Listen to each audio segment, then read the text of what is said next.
Hey guys, welcome back to my YouTube channel. तो आज हम ड्रैगन गोड सीरीज को फिर से कंटिन्यू करने जा रहे हैं। तो जैसे कि हमने प्रीवियस एपिसोड में देखा था, डेंग और वांग की लड़ाई हो रही होती है। वांग ने एक्चुअल में डेंग को चैलेंज किया होता है उस अरेना के लिए, जो अरेना फिफ्थ है। जॉनी सोच रहा होता है कि इन दोनों की जो ताकत है वो अल्टीमेट डूला लेवल की है। इनके पहले क्लैश से ही इतनी ज्यादा खतरनाक एनर्जी ब्लास्ट हुआ, पता नहीं लगा सकते हैं कि इनमें से जीतेगा कौन इनकी ऐसे ताकत को देख के। तो एपिसोड नंबर 229 की स्टार्टिंग होती है। मैंगलोंग बता रहा होता है कि ये पेगासस बैटल एनर्जी है हमारे पेगासस क्लैन की। हम एक्सप्लोसिव पावर के ऊपर ज्यादा फोकस करते हैं और उसमें ज्यादा अच्छे होते हैं। हमारे क्लैन में हमें विश्वास करते हैं कि जब जो ताकतवर लोग होते हैं वो एक छोटे रास्ते में मिलते हैं, तो जो जीत होती है वो उसी की होती है जिसकी फाइटिंग स्पिरिट ज्यादा खतरनाक होती है और ताकत ज्यादा होती है उस लड़ाई में। जो लड़ाई होती है उसका आउटकम, अगर बात करें कि कौन जीतेगा कौन हारेगा, वो एक छोटी सी गलती या फिर छोटे से एडवांटेज से डिसाइड होता है। तो हाँ, इसीलिए हम ताकत के ऊपर ज्यादा ध्यान देते हैं। जॉनी सोच रहा होता है कि ये ली मैंगलोंग जरा भी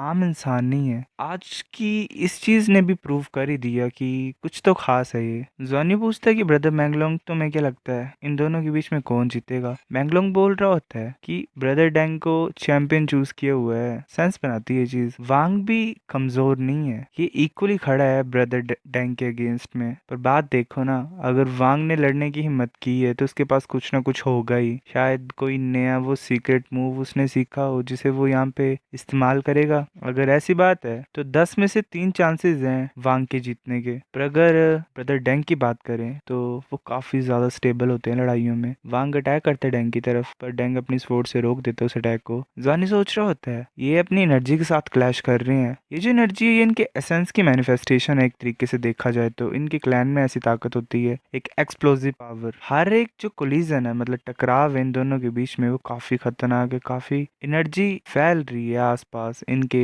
टकराव की वजह से। लड़ाई खतरनाक है, कोई भी पीछे नहीं हटना चाहता है। अलग अलग टेक्निक्स भरी हुई हैं अगर इन दोनों की बात करें इनमें, तो खासकर ये एक्सप्लोसिव पावर को रिलीज कर रहे हैं। एनर्जी का कंट्रोल इनका काफी खतरनाक है। ऐसे स्टार्टिंग में देखते हैं तो ऐसा लगता है कि बस ऐसे ही एनर्जी फैला रहे हैं अपनी बेमतलब की। पर हर एक जो अटैक हो रहा है इनका, इससे मैं पता लगा पा रहा हूँ कि इनका कंट्रोल भी काफी खतरनाक है। दोनों साइड्स ओपोनेंट के वीक स्पॉट को ढूंढ रहे हैं, अपनी एनर्जी को उस तरफ भेज रहे हैं ताकि वो पता लगा पाए कि ओपोनेंट किस तरफ से कमजोर है। ये कितना ज्यादा यूनिक तरीका है पावर को कंट्रोल करने का। इनकी लड़ाई को देख के मैंने काफी चीजें गेन कर दी हैं। तभी जॉनी के पास भी कोई आता है। जॉनी सोच रहा था एक चैलेंजर। मैंगलोंग बोल रहा होता है कि कोई भी मिस जॉनी को चैलेंज नहीं कर रहा था, इसीलिए मैं सब्र को तोड़ता हूँ। मिस जॉनी, आप देखना चाहते थे हमारे क्लैन के लोगों को लड़ते हुए, तो चलो हम दिखाते हैं तुम्हें। ये मेरा दोस्त है यू वैन लियांग, तुम इसके साथ क्यों नहीं लड़ते हो पहले? जॉनी सोच रहा होता है कि ये मैंगलोंग का गार्ड नहीं है, ये कब से इसका दोस्त हो गया। जॉनी मैंगलोंग को हाई, मतलब वो जो होता है वैन लियांग को हाई करता है, मतलब एक तरीके से ग्रीटिंग शेयर करते हैं आपस में। वैन लियांग बोल रहा होता है कि ठीक है लड़ाई शुरू करते हैं। ऐसे अपनी एनर्जी को रिलीज करता है, एक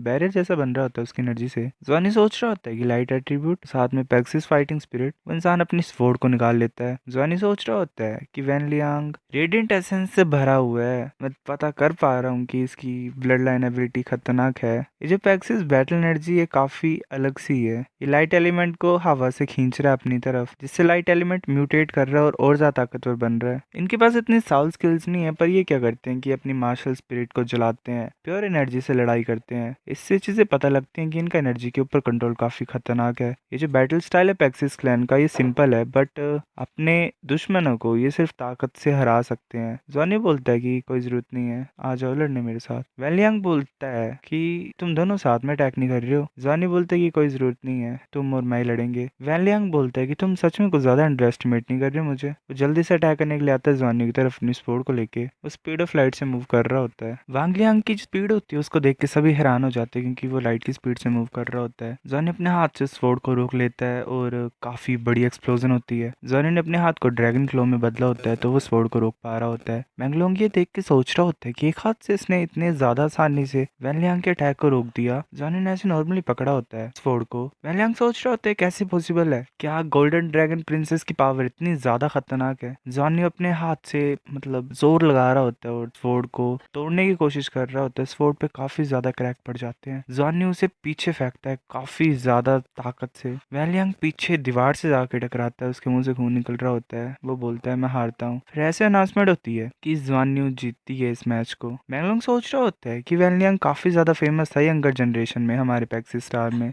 इस लड़ाई में इतनी ज़्यादा आसानी से वो हार गया। मैंने सोचा था कि गोल्डन ड्रैगन प्रिंसेस ताकतवर होगी, पर इतनी ज़्यादा ताकतवर होगी ये मैंने नहीं सोचा था। ये तो कुछ ज़्यादा डरावनी ताकत है। बाकी सब बोल रहे होते हैं कि प्रिंसेस जो है ये इतनी ज़्यादा पावरफुल है। अगर इतनी ज़्यादा ताकतवर है तो गोल्डन ड्रैगन प्रिंसेस को हराएगा कौन? और गोल्डन ड्रैगन प्रिंसेस ने थोड़ी सी दया दिखा दी, वरना वैन लियांग की जिंदगी तो खतरे में होती। टानलोंग सोच रहा होता है इतना टाइम भी नहीं हुआ है, मैंने इसे लास्ट टाइम देखा आधा ही साल हुआ है जब वो कंपटीशन खत्म हुआ था राइजिंग स्टार का, ड्रैगन राइजिंग स्टार का। बट इतनी ज्यादा इसने प्रोग्रेस कर ली। उस टाइम पे मैं सिर्फ रिकवरी कर रहा था। गोल्डन ड्रैगन प्रिंसेस इतनी ज्यादा ताकतवर बन गई है। ये ताकत भी ऐसी है कि सिर्फ जो गॉड लेवल पावर हाउसेस के पास होती है। ब्लू के पास एबिलिटी है, मतलब जॉनी के पास एबिलिटी है एलिमेंट्स को यूज करने की, पर फिजिकल स्ट्रेंथ भी काफी खतरनाक है।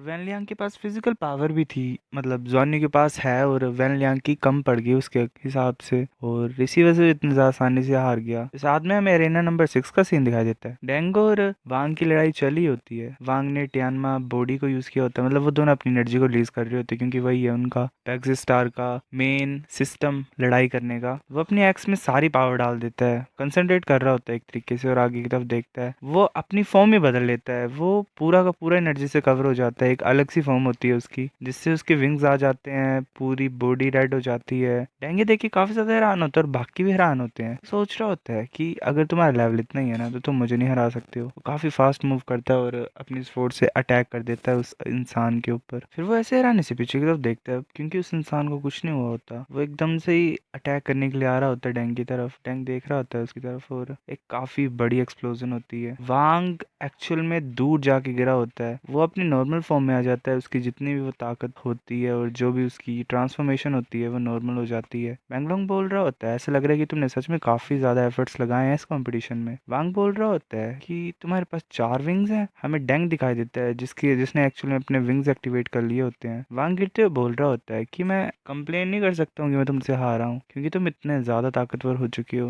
डेंग बोल रहा होता है ऐसा लग रहा है कि तुमने सच में काफी ज्यादा एफर्ट्स लगाए थे। फिर ऐसे मैच खत्म हो जाता है। डेंग ऐसे उस बॉक्स से क्रिस्टल निकाल देता है। जॉनी देख रहा होता है उस क्रिस्टल की तरफ। वो सोच रहा होता है सेलेस्टियल न्यूचर क्रिस्टल। अरेना 6 में जो चैलेंज फीस है वो हाफ सेलेस्टियल न्यूचर क्रिस्टल है। लाइफ एनर्जी इस क्रिस्टल के अंदर काफी ज्यादा है, मतलब सच में काफी खतरनाक है, प्योर है ये, और ये शरीर के साथ काफी आसानी से मिक्स हो सकती है, और वाइटल एनर्जी बढ़ सकती है आसानी से ही इसको यूज करके। इतने कम टाइम में वो अपनी कल्टीवेशन को दोबारा पा बैठा। उसने सिर्फ आधा हिस्सा यूज किया था उस क्रिस्टल का। स्टेस्टल क्रिस्टल जो होता है वो लाइफ को खुद फिल कर देता है। स्पिरिट पे इतने बेनिफिट्स नहीं होते, पर बॉडी ज्यादा ताकतवर होती जाती है। ये वेल एक तरीके से कल्टीवेशन में हेल्प करेगा ही। हैरानी की बात नहीं कि सब इतने डर रहे हैं मुझे चैलेंज करने के लिए, क्योंकि कीमत काफी है उस क्रिस्टल की। मुझे लग रहा है मुझे चांस देना चाहिए इन्हें। जॉनी बोल रहा होता है कि तुम सच में अपनी सारी हिम्मत खो बैठे मुझसे लड़ने के लिए इस कंपटीशन में। मैं कोई भी रिसोर्सेज नहीं यूज करूंगा स्ट्रेंथ को अपने वापस पाने के लिए। मैं सिर्फ अपनी एबिलिटीज के ऊपर रिलाई करूंगा। मतलब मेरे लिए ये कि अगर तुम थक तो हार हो जाओगे, मतलब या फिर जीत भी जाओगे। हारने की बात नहीं, जीत जाओगे, और नेक्स्ट लड़ाई के लिए तुम क्रिस्टल्स को यूज करके दोबारा पहले जैसे हो सकते हो। तो जॉनी बोल रहा है मैं उन जैसी चीजों को यूज नहीं करूंगा। तो हाँ, एक तरीके से उसके ओपोनेंट्स को प्लस पॉइंट है। वो जितना ज्यादा लड़ेगा उतना ज्यादा वो कमजोर होता जाएगा। सो गाइस, ये एपिसोड इतना था। अब नेक्स्ट आता हूँ कुछ दिनों में, तब तक के लिए लाइक कर दो आप इस वीडियो पे। मिलते हैं आपसे, बाय।